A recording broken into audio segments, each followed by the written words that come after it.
Hi!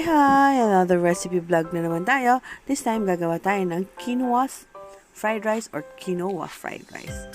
Ito, meron na tayong quinoa. Ito yung replacement ng rice.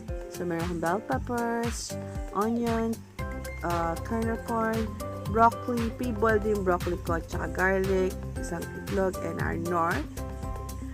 Binlunch ko na ng slight, mga half-cook yung aking broccoli. Pero you can replace it with spring onion, kung meron kayo, or kung ano yung mga tinitring yung hard vegetable, pwede rin. Pwede rin maglagay na ham or Chinese sausage if you want to. Ito yung quinoa, yung replacement sa rice. So, instead of rice, I'm gonna be using quinoa for healthier version. Yung mga diet, yan. So, umpisahan na natin ang ating pagluluto. Ipa-fried ko muna yung aking scrambled egg. Yung aking quinoa pala, nakuha ko na yun ng kagabi pa. So, malamig na siya. And then, para lang siyang rice pag niluluto. Kaya lang, halimbawa, kung sa rice is 1:1 for 1 cup of rice or 1 cup of water. Sa quinoa is 1:2. Depende naman sa instruction box ng per quinoa na ginagamit nyo. Pero, pag ipa-fried rice nyo, kailangan i-lessen nyo ng half yung water kung ipa-fried nyo yung quinoa. Para medyo may crunchy siya pa siya. Hindi siya yung basang-basa. And mas maganda rin kung nakook nyo na siya ahead of time or napalamig na siya. Kaya lang tayo nang gigisa ng fried rice talaga.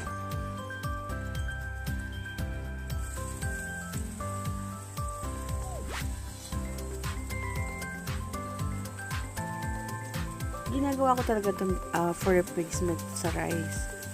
Kung matatandaan nyo, I made one recipe too na yung Thai grilled chicken ko. Ang inano ko rin siya, tinartner ko is quinoa salad naman siya. Hindi ko siya fried rice. So, versatile lang quinoa. Minsan naman, meron akong isa pang recipe nito is quinoa pork neck salad. Minsan, pag yun ang gagawin ko.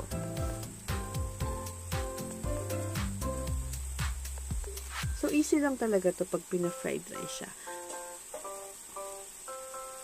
Parang, sa akin is dapat may corn siya. Parang may bite siya. Para kasi kung plain lang siya, parang wala siya masyadong lasa, ganon.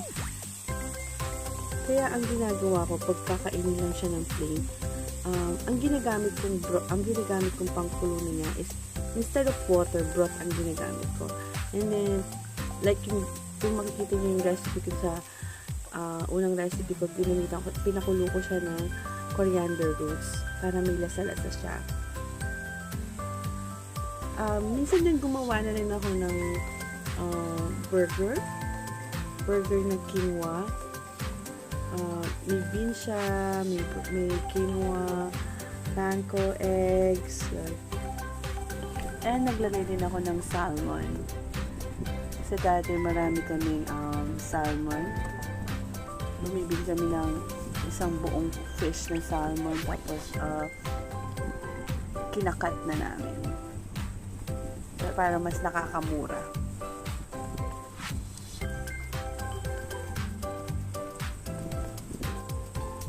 Dati may mga leftover din akong quinoa. Hinalo ko rin siya sa broccoli tots.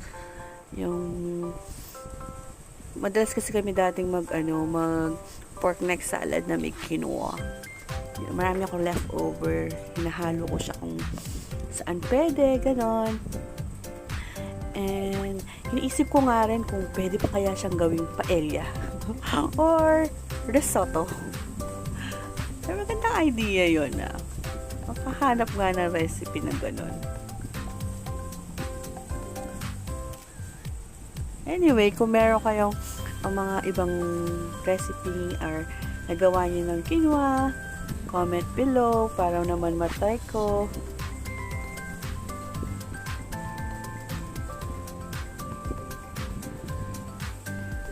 Easy lang siya. Ang partner ng aming quinoa fried rice today is gumawa kasi ako ng chicken inasal.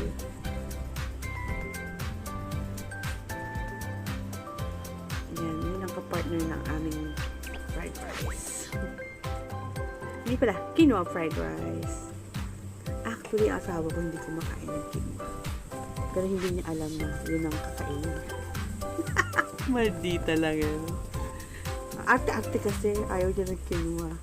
Ayaw naman kumain ng rice. So, kailangan mag-isip ako ng replacement ng rice. Kaya nagyan ko siya ng knorr. Pag gusto, walang knorr. Pag sa atin lang, yan, may knorr. Or maggie seasoning pala. Pareho lang yun. Dapat yung quinoa fried rice ko, maglasa talaga siya authentic na fried rice. Kaya nilalagyan ko siya ng knorr.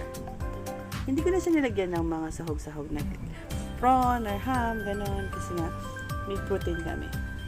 Inasal. Chicken inasal.